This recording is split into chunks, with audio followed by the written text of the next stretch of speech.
저는 오늘 이 말씀을 가지고 축복의 통로가 되는 방법이라고 하는 제목으로 귀한 은혜의 말씀을 나누기를 원합니다.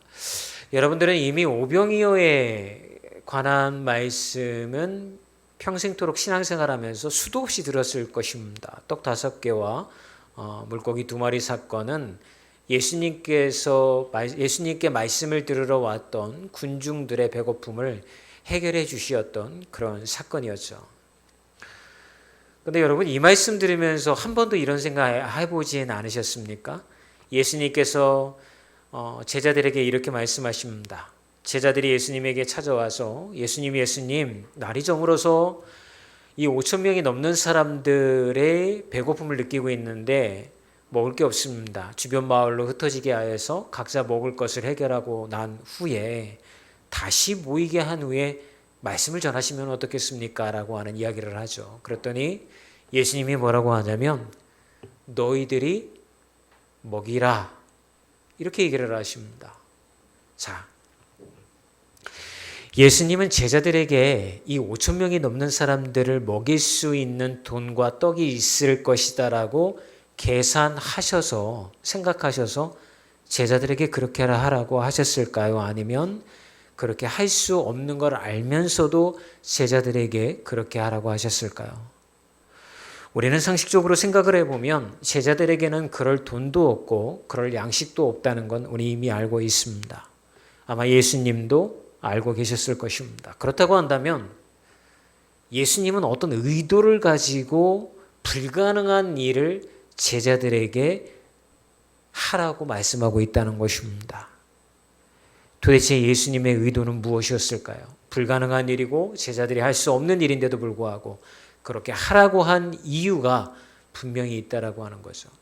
우리는 그 이유를 찾기 전에 먼저 이 마가가 전해주는 의도를 좀 파악해 볼 필요가 있습니다. 저는 이 마가복음을 여러분들에게 강해 설교하면서 제자도에 관한 이야기를 말씀드렸어요. 제자도는 제자로서 예수님의 제자가 되기 위해서 어떤 신앙의 가치관과 살아가야 할 방향을 가져야 하는지가 바로 제자도가 되어지는 거죠. 그렇다고 한다면 마가가 오늘 본문을 통하여서 우리에게 이야기하고 싶은 게 예수님 믿으면 이거 다 잘 됩니다. 예수님 믿으면 기적과 같은 역사가 일어납니다. 이거 전하기 위하여서 마가가 이 본문을 이야기해 주고 있다는 게 아니라는 사실은 우리가 깨달을 수가 있게 되어지는 거죠. 그렇다고 한다면 도대체 마가가 어떤 의도를 가지고 오병이의 사건을 여기다가 넣었을까요? 그것은 바로 예수님의 제자가 되기 위한 제자도를 전하기 위하여서 이 말씀을 배치하였다라고 밖에 우리는 볼 수 없는 거죠. 여러분, 우리는 평생도록 신앙생활을 하지만 제자가 되어지는 삶의 변화가 우리 삶에서 자주 일어나지는 않습니다. 우리가 가지고 있는 상식과 일반적인 생각들을 가지고 살아가고 있기 때문에 특별히 제자가 되려고 한다면 머리가 완전히 바뀌어야 되는 거예요. 가치관이 바뀌어야 되는 거예요. 계산하는 방식이 바뀌어야 되는 거예요. 그렇지 않고서는 여러분 순종의 삶을 살 수도 없을 뿐더러 정말 예수님을 따라 사는 제자가 되어질 수 없기 때문에 그런 거예요. 예수님도 이 점을 정확하게 파악하고 계셨던 거예요. 12명의 사람들이 예수님의 제자로 선발이 되었지만 이들이 정말 예수님의 십자가를 지고 가야 할 제자가 되기 위해서는 이들의 가치관이 완전히 바뀌어져야 된다라고 하는 거예요. 그래서 그들의 가치관을 바뀌기 위하여서 예수님은 이 사건을 통하여서 제자들에게 너희들이 이 5천 명이 넘는 사람들의 먹을 것을 해결하라라고 명령하고 계시다라고 하는 거예요. 그렇다고 한다면 저는 오늘 그럼 예수님이 의도하였던 제자가 되기 위한 2가지 이유는 무엇일까요? 첫 번째는 예수님의 공급하심을 바라보기를 원하셨다라고 하는 것입니다. 37절의 말씀인데요. 우리 함께 읽어볼까요? 대답하여 이르시되 너희가 먹을 것을 주라 하시니 여짜오되 우리가 가서 200데나리온의 떡을 사다 먹이리이까. 여러분, 제자들이 머리가 좋은 사람들인 거예요. 여러분, 5천 명이 넘는 사람들을 딱 계산을 해보니까 이들이 저녁으로 먹으려고 하는 끼니를 해결하기 위해서 필요한 돈은 뭐냐면 200데나리온이에요. 그러면 한 데나리온이 품삯이랍니다. 하루의 품삯이랍니다. 만약에 예를 들어서 현 시세가로 우리가 전화를 하면 하루의 일당을 10만 원으로 우리가 이렇게 하잖아요. 그러면 200데나리온은 얼마일까요? 여러분 수학에 자신 있는 분 빨리 계산해 보세요. 얼마입니까? 2천만 원이에요. 2천만 원이 있어야지만 이 사람들의 하루의 끼니를, 이 저녁 끼니를 해결해 줄 수 있는 거예요. 이걸 여러분 계산을 하고 제자들은 예수님에게 말씀하고 있는 거죠. 예수님 계산해 보니까요. 지금 2천만 원이 필요한데 2천만 원이 어디 있습니까? 우리한테. 예수님도 아시잖아요. 근데 왜 저희 부를 보고 먹이라고 하십니까? 이렇게 예수님에게 반문하고 있다라고 하는 거죠. 그러면 여러분 지금 제자들이 실수하고 있는 것은 무엇일까요? 예수님이 너희들이 해 라고 했는데 불가능합니다 라고 대답했을 때에 지금 제자들이 실수하고 있는 건 뭐냐면 계산은 정확하게 했는데 그 계산 안에 예수님이 포함되어 있지 않다라고 하는 거예요. 여러분 우리는 살면서 수없이 계산을 합니다. 우리는 어떤 선택의 길에 놓여졌거나 무엇을 할 때에 이렇게 해야 돼 저렇게 해야 돼 라고 하는 계산을 하는 거예요. 그런데 우리가 신앙이 좋고 제자가 되는 삶은요, 그 계산 안에 예수님을 포함하는 거예요. 내가 생각했을 때 안 될 것 같고 이건 아무리 내가 계산기를 두드려 봐도 지금은 안 될 것 같고 불가능한 것 같아. 그런데 거기다가 예수님을 포함해 보십시오. 그러면 예수님이 역사하는 사건이 일어나는 줄 믿습니다. 오늘 이 오병이어의 사건은 우리에게 그런 얘기를 해주고 있는 거예요. 여러분이 삶에 만나는 문제, 여러분이 삶에 만나는 어려움, 이런 모든 것 안에 예수님이 함께하고 계시다라고 하는 것을 잊지 말라는 거예요. 오늘 본문 사건을 통하여서 제자들이 예수님에게 나와서 그들이 계산한 것을 이야기하였을 때에 예수님은 너희들에게 있는 것이 무엇이냐라고 하는 것을 통하여서 물고기 2마리와 떡 5개를 그렇게 가지고 옵니다. 이것도 여러분 다른 복음서의 말씀을 보면 거기에 있었던 다른 사람들이 이걸 다 모아서 가지고 온 게 아니에요. 어떤 한 아이가 자기가 먹으려고 했던 걸 내놓은 거예요. 한 아이의 순종을 통하여서 하나님의 역사가 일어나는 거죠. 그런데 오늘 마가는 어디에 포커스를 맞추고 있냐면 여러분들이 제자입니까? 제자의 삶을 살기를 원합니까? 예수님과 함께 동행하기를 원합니까? 그렇다고 한다면 여러분들이 계산하는 것에 예수님을 포함하라고 하는 이 제자의 삶을 말씀하고 있다라고 하는 것입니다. 사랑하는 여러분 자녀들 보면 걱정이 많으시죠? 오늘 하늘이가 귀한 간증을 했는데 하늘이 간증을 들으면서 옛날 저의 고등학교 1학년 때가 갑자기 문득 떠올랐습니다. 모태신앙으로 태어났지만 그렇게 심각하게 진지하게 신앙생활을 해본 적이 별로 없어요. 맨날 도망 다녔고 그랬죠. 그런데 고등학교 1학년 때 진지하게 기도회에 나가서 예수님 만나달라고 막 기도했었어요. 예수님 정말 사람들이 얘기하기를 예수님은 살아계신 하나님이라고 하는데 그러면 저는 그 하나님 만나고 싶어요. 정말 만나고 싶어요. 지식적으로 아는 하나님이 아니라 예수님이 아니라 정말 가슴에서 예수님 만나고 싶어요 라고 막 저도 그때 부르짖어 기도했던 그때가 기억이 납니다. 근데 저는 3일 만에 만나주셔서 그거 계기가 돼가지고 목회자가 되었잖아요. 그때가 떠오르더라고요. 여러분 예수님을 찾고 구하고 만나려고 하면 예수님은 만나주시는 줄 믿습니다. 그런데 우리는 자녀들에 대해서 걱정을 하죠. 이 아이가 정말 참 신앙을 가지고 살아갈 수 있을까? 이 아이의 인생 가운데에 정말 이 모든 문제들과 어려움을 잘 헤쳐나갈 수 있을까? 지금 공부하는 모습을 보니까 얘가 나중에 뭐가 되려고 지금 이렇게 공부하고 있지? 여러 가지를 생각을 하잖아요. 근데 여러분 우리가 그렇게 생각하는 이유는 뭐예요? 우리가 계산을 하는 거예요. 내 생각 가지고 계산을 하고 있는 거예요. 근데 그 계산 안에는 예수님이 포함하고 있지 않다니까요. 포함되지 않고 있다니까요. 그러므로 오늘 이 말씀을 통해서 여러분들이 제자의 삶을 살기를 원하고 예수님의 제자가 되어지기를 원한다고 한다면 주님, 제 계산상으로는 우리 아이가 지금 살아가는 이 모습이 결코 밝지 않습니다. 그러나 저는 믿습니다. 여기에 예수님이 우리 자녀와 함께 동행하시고 우리 가정과 함께 하시고 나의 사업 가운데 함께 하시고 저의 삶을 이끌어 가신다고 한다면 제 계산 너머에서 역사하시는 하나님의 일이 벌어질 줄 믿습니다. 오병이의 기적이 일어났던 것처럼 불가능해 보이던 일들이 하나님의 역사로 인하여서 이 백성들에게 주어졌던 것처럼 내 자녀의 삶, 우리의 삶, 가정의 모든 삶까지도 하나님의 역사가 일어날 줄 믿습니다. 라고 하는 믿음을 가져야 한다라고 하는 것을 오늘 마가는 우리에게 전해주고 있는 것입니다. 그러므로 저는 오늘 여러분들에게 이렇게 권면해 드리고 싶어요. 걱정과 근심이 떠나지 않아요. 떠나지 않아요.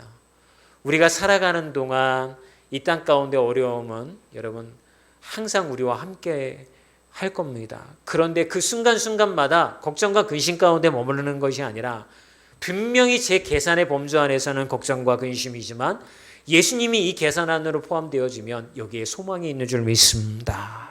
라고 고백하는 여러분 그 믿음의 길을 우리 모두가 함께 걸어갔으면 좋겠습니다. 두 번째는 무엇이냐면요. 여러분 예수님께 받은 것을 다른 사람들에게 나누어주는 역할을 하기를 원하셨다라고 하는 것입니다. 오늘 6장 41절 말씀인데요. 함께 읽어볼까요? 41절 시작.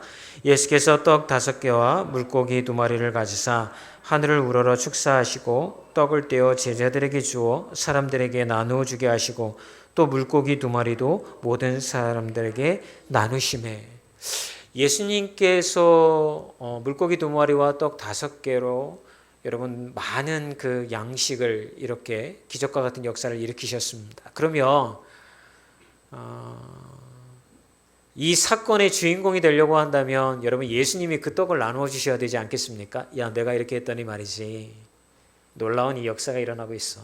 너희들이 이걸 먹으면. 그럼 예수님의 인기는 수직 상승입니다. 그런데 처음부터 불평불만하고 예수님 못 먹여요. 불가능해요. 안 돼요. 이렇게 얘기했던 제자들에게 이 떡을 나누어 주라고 합니다.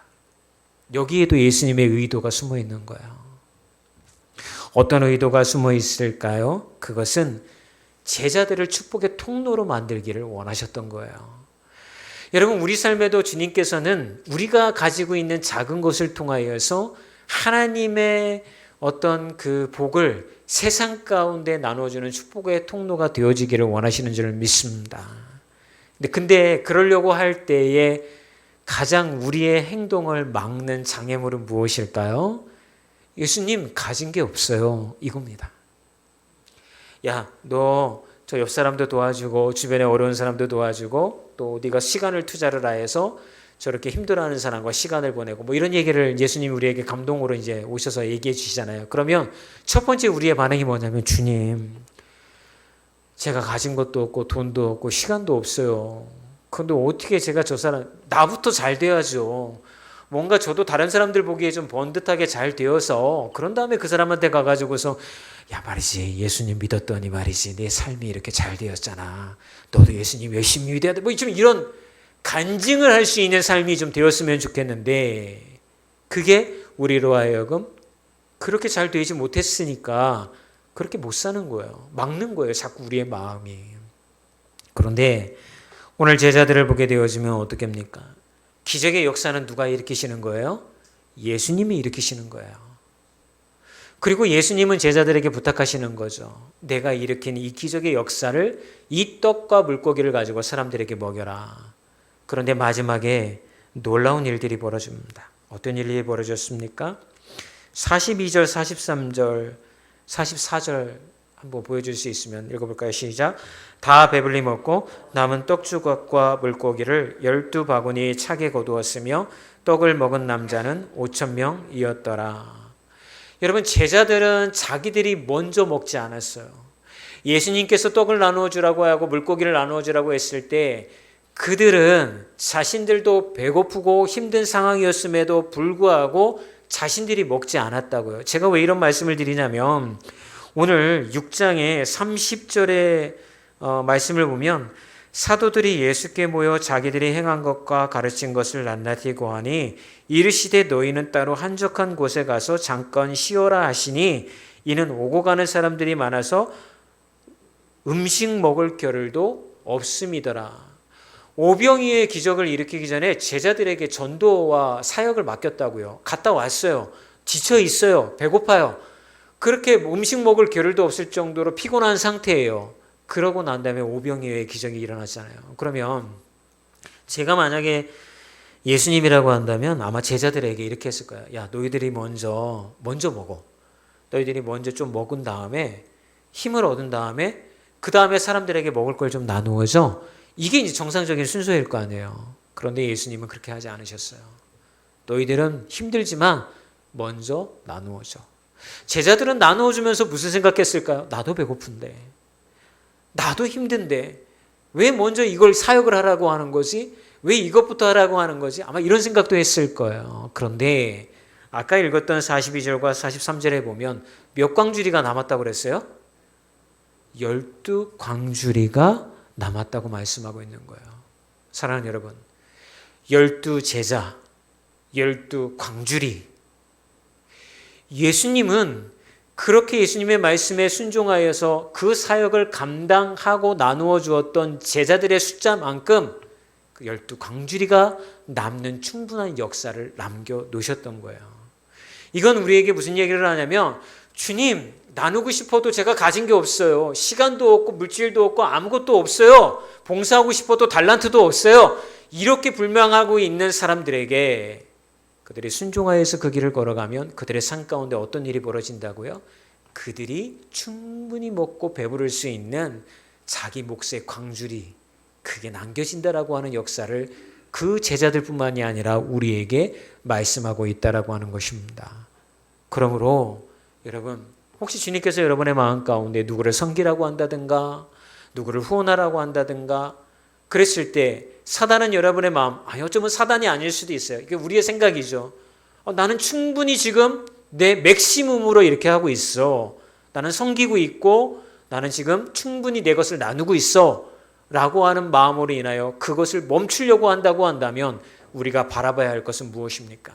그 축복의 통로로서 우리가 활용이 되어졌을 때에 12광주리가 남는 놀라운 역사가 우리 삶에 남겨진다는 것을 기억하셨으면 좋겠습니다.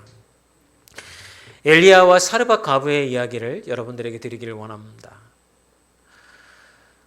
하필 주님이 엘리야를 데리고 간 곳이 기근으로 인하여서 먹을 것이 떨어진 과부의 집이었습니다. 근데 저는 이것도 좀 이상해요. 왜냐하면 부잣집으로 데리고 가서 충분히 먹을 것도 있고, 그런데 엘리야가 인도함을 받았다고 한다면 엘리야도 마음 편하게 거기서 머무르면서 원기를 이렇게 회복을 했을 거예요. 근데 하필 주님이 가라고 한데 만나라고 한 곳에 가봤더니 기근으로 인하여 먹을 것이 다 떨어져서 한 끼 식사만 남아있는, 그래서 그걸로 요리해 먹고 아들과 함께 자살하려고 마음을 먹고 있는 과부의 집으로 주님께서 인도해 가십니다. 근데 거기 가서 엘리야가 뭐라고 하냐면, 내가 너무 배고프니까 너희 집에 남은 게 뭐야? 그랬더니 사르밧 과부가 좀 전에 말씀드린 대로 그거 한 끼 남아있어요. 먹고 죽으려고요. 그랬더니 그래? 그러면 잠깐 나를 위해서 먼저 요리를 해서 좀 갖고 와봐. 이렇게 얘기를 합니다. 말도 안 되는 얘기죠. 그런데 사르밧 과부는 그렇게 순종을 합니다. 그리고 나서 그 집안에 기름이 끊이지 아니하는 놀라운 역사를 경험하게 되어지는 거죠. 이 두 가지 이야기를 통하면서 우리는 이 두 가지 이야기가 한 가지로 모이는 것을 보게 되어집니다. 그건 무엇입니까? 계산 안에 하나님의 역사가 포함된 사람과 계산 안에 하나님의 역사가 포함되어지지 않는 사람의 차이를 우리는 발견하게 되어지는 거죠. 사랑하는 여러분, 저는 우리 교회 모든 성도님들이 솔직히 제 인간적인 마음으로는 다 잘 사셨으면 좋겠어요. 그래서 목사님 휴가 간다고 그러면 목사님 여기 휴가비 좀 쓰세요. 그러면서 막 농담입니다. 좀 진지하게 들으시면 안 돼요. 조금 재밌으시라고 말씀드린 것 뿐이에요. 그리고 이거는 기억하지 마세요. 아니, 여러분의 삶이 정말 잘 되고 넉넉해지셨으면 좋겠어요. 그죠? 그렇게 했으면 좋겠어요. 그런데 세상적인 계산 방법의 넉넉함과 성경의 말씀을 통해서 우리에게 약속해 주시는 계산의 이 넉넉함은 다르다는 것을 오늘 본문을 통해서 발견하게 되어지는 거예요. 여러분들이 축복의 통로가 되어지고 그것을 깊이 하나님 앞에 심을 수 있는 그 은혜는 다른 게 아니더라고요. 모든 계산 안에 하나님을 포함시키는 것인 줄 믿습니다.